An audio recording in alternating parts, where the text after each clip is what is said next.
నేను మీ doctor చిన్నమై లంజిరెడ్డిని graduates సమస్యల పరిష్కారానికి మీ గొంతుకనే వస్తున్నాను. మీ మద్దతు నాకు అందించి నా అభ్యర్థిత్వాన్ని బలపరిచి మొదటి ప్రాధాన్యత ఓటు వేసి గెలిపించాలని ప్రార్థిస్తున్నాను. భారత్ మాతాకి జై. నమస్తే, వెల్కమ్ టు యోయో టీవీ. ఎన్నికల్లో గెలుపు కోసం నోటికొచ్చిన హామీలిస్తే అధికారంలోకి వచ్చాక తలెత్తే సమస్యల గురించి పార్టీలకు బాగా తెలుసు. ప్రస్తుతం ఏపీలో ఇదే పరిస్థితి నెలకొంది. ఇప్పుడెందుకు అంటే తెలంగాణలో కులగణన నివేదికను ప్రభుత్వం రిలీజ్ చేసింది. ఈ నివేదిక ప్రకారం బీసీల జనాభా ఎంతన్నది అధికారికంగా తేలిపోయింది. రాష్ట్రంలో బీసీల జనాభా 56.33% ఉన్నట్లు నివేదిక స్పష్టం చేసింది. దాంతో ఇప్పుడు అందరి ఫోకస్ బీసీలపై పడింది. ఇందుకు కారణం లేకపోలేదు. తొందరలోనే స్థానిక సంస్థల ఎన్నికలు జరగబోతున్నాయి. స్థానిక ఎన్నికల్లో 42% బీసీలకు రిజర్వేషన్ కల్పిస్తామని 2023 అసెంబ్లీ ఎన్నికలకు ముందు కామారెడ్డిలో జరిగిన బీసీల సదస్సులో రేవంత్ రెడ్డి హామీ ఇచ్చారు. కాంగ్రెస్ అధికారంలోకి వచ్చి రేవంత్ సీఎం కాగానే స్థానిక ఎన్నికల్లో 42% బీసీలకు రిజర్వేషన్ కల్పించాల్సిందే అని బీసీ సంఘాలు, నేతలు డిమాండ్లు మొదలుపెట్టారు. రేవంత్ను ఇరుకున పెట్టేందుకు బీఆర్ఎస్, బీజేపీ నేతలు కూడా బీసీ సంఘాలకు మద్దతుగా రంగంలోకి దిగాయి. దీంతో సీఎం రేవంత్ రెడ్డి బీసీ జనాభా ఎంతని తేల్చేందుకు రిటైర్డ్ ఐఏఎస్ అధికారి భూసాని వెంకటేశ్వరరావు నేతృత్వంలో కమిషన్ వేశారు. ఇదే సమయంలో కులగణన కూడా జరిగింది. కమిషన్ జిల్లాల్లో తిరిగి నివేదికను ప్రభుత్వానికి అందించింది. స్థానిక ఎన్నికలు జరపాలని, బీసీలకు 42% రిజర్వేషన్ కల్పించాలని బీసీ సంఘాలు గోల చేసినప్పుడల్లా డెడికేటెడ్ కమిషన్ రిపోర్టు రానివ్వండని మంత్రులు చెప్పేవారు. ఈ నేపథ్యంలోనే రిపోర్టు ప్రభుత్వానికి అందివ్వటం, దాన్ని కేబినెట్లో చర్చించి సబ్ కమిటీ పరిశీలనకు పంపటం, సబ్ కమిటీ నివేదికను పరిశీలించి మళ్లీ కేబినెట్లో సబ్మిట్ చేయటం అయిపోయింది. కులగణన నివేదిక ప్లస్ భూసాని నివేదికను పరిశీలించి కేబినెట్ ఆమోదించిన రిపోర్టునే మంత్రి ఉత్తమ్ కుమార్ రెడ్డి విడుదల చేశారు. సమగ్ర ఇంటింటి కుటుంబ సర్వే నివేదిక ప్రకారం రాష్ట్ర జనాభా 3.7 కోట్లు.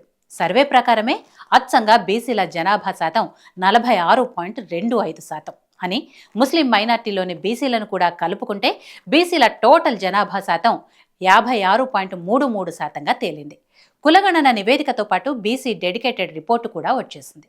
దాన్ని పబ్లిక్ డొమైన్లో కూడా ప్రభుత్వం పెట్టేసింది. కాబట్టి స్థానిక సంస్థల ఎన్నికల నిర్వహణకు సామాజిక వర్గాల పరంగా రిజర్వేషన్లు కల్పించేందుకు అడ్డంకులు తొలగిపోయినట్లే. ఈ నేపథ్యంలోనే స్థానిక ఎన్నికల నిర్వహణకు కసరత్తు జరుగుతోంది. దీంతో సీఎం రేవంత్ రెడ్డి రిజర్వేషన్ల అంశంలో ఏం చేయబోతున్నారన్నది ఆసక్తిగా మారింది. ఎన్నికల నిర్వహణకు ఎలాంటి కారణాలు చెప్పి వాయిదా వేసేందుకు లేదు. అలాగని నివేదికలోని అంశాల వారీగా ఏకపక్షంగా బీసీలకు 42% రిజర్వేషన్ కల్పించేందుకు లేదు. ఎందుకంటే టోటల్ రిజర్వేషన్ శాతం 50%కి మించకూడదని సుప్రీంకోర్టు తీర్పు ఉంది. సుప్రీంకోర్టు తీర్పును కాదని ఇప్పుడు రేవంత్ బీసీలకు 42% రిజర్వేషన్ ప్రకటించారని అనుకుందాం. ప్రభుత్వ నిర్ణయాన్ని ఎవరైనా కోర్టులో ఛాలెంజ్ చేస్తే వెంటనే కోర్టు ప్రభుత్వ నిర్ణయాన్ని కొట్టేస్తుంది. మరిప్పుడు రేవంత్ ప్రభుత్వం ఏం చేస్తుంది? తాము బీసీలకు 42% రిజర్వేషన్ కల్పించాలని అనుకున్నా ప్రతిపక్షాలు అడ్డుకుంటున్నాయని ఎదురుదాడులకు దిగుతోంది. రిజర్వేషన్ అంశం నుండి తప్పించుకోవటానికి రేవంత్కు ఇది తప్ప మరో ప్రత్యామ్నాయం కనపడటం లేదు. ఇది కాకపోతే బీసీలకు రిజర్వేషన్ శాతం పెంచాలని అసెంబ్లీలో తీర్మానం చేసి కేంద్రానికి పంపాలి. కాంగ్రెస్ ప్రభుత్వ తీర్మానాన్ని కేంద్రంలోని ఎన్డీఏ ప్రభుత్వం ఎందుకు పరిగణలోకి తీసుకుంటుంది? అధికారికంగా బీసీలకు 42% రిజర్వేషన్ అమలు సాధ్యం కాదని బీసీ సంఘాల నేతలు కూడా అనుమానిస్తుంది. అందుకనే బీసీలకు ఇచ్చిన హామీని అమలు చేసేందుకు రేవంత్ దగ్గర ఒకే మార్గం ఉంది.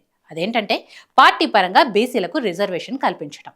ప్రభుత్వ పరంగా బీసీలకు 42% రిజర్వేషన్ కల్పించడం సాధ్యం కానప్పుడు పార్టీ పరంగా అమలు చేయటమే. బీసీల జనాభా ఎంతన్నది అధికారికంగా తేలిపోయింది కాబట్టి ప్రభుత్వ పరంగా బీసీలకు రిజర్వేషన్ హామీని అమలు చేయలేనప్పుడు పార్టీ పరంగా అమలు చేయటమే మార్గం. అధికారికంగా 42% రిజర్వేషన్ అమలు చేయాలంటే అనేక సాంకేతిక సమస్యలు అడ్డొస్తాయి. అదే పార్టీ పరంగా అమలు చేయాలంటే ఎలాంటి సమస్యలు ఎదుర్కోవు. జనాభా శాతం ఆధారంగా బీసీలకు 56% రిజర్వేషన్లను పార్టీ పరంగా కల్పిస్తామని పార్టీ నిర్ణయిస్తే కోర్టులు కూడా అడ్డుకునేందుకు లేదు. ఇప్పుడు సీఎం రేవంత్కు స్థానిక సంస్థల రాజ్యాంగబద్ధంగా నిర్ణయించిన రిజర్వేషన్లు పోను ఓసీలు పోటీ చేసే సీట్లలో కూడా వీలైనన్ని సీట్లను బీసీలకు కేటాయించడం ఒక్కటే మార్గం. అనధికారికంగానే అయినా బీసీలకు 42% రిజర్వేషన్ కల్పించామని చెప్పుకోవటానికి ఓసీ సీట్లలో కూడా కొన్నింటిని బీసీలకు కేటాయించాల్సిందే. ఈ మార్గంలో తప్ప రేవంత్ కామారెడ్డి డిక్లరేషన్ హామీని నిలబెట్టుకునే అవకాశం లేదు. ఈ ఫార్ములాను ఏపీలో మాజీ సీఎం జగన్మోహన్ రెడ్డి 2019-24 మధ్య వచ్చిన స్థానిక ఎన్నికల్లో వాడారు. అధికారికంగా బీసీలకు సీఎం రేవంత్ రెడ్డి కేటాయించగలిగింది 22% మాత్రమే. అలా కాదని బీసీలకు 42% రిజర్వేషన్ కల్పించాలని అనుకుంటే అందుకు కోర్టులు ఒప్పుకోవు. మరి ఈ నేపథ్యంలో సీఎం రేవంత్ రెడ్డి దీని నుంచి ఎలా బయటపడతారో చూడాలి.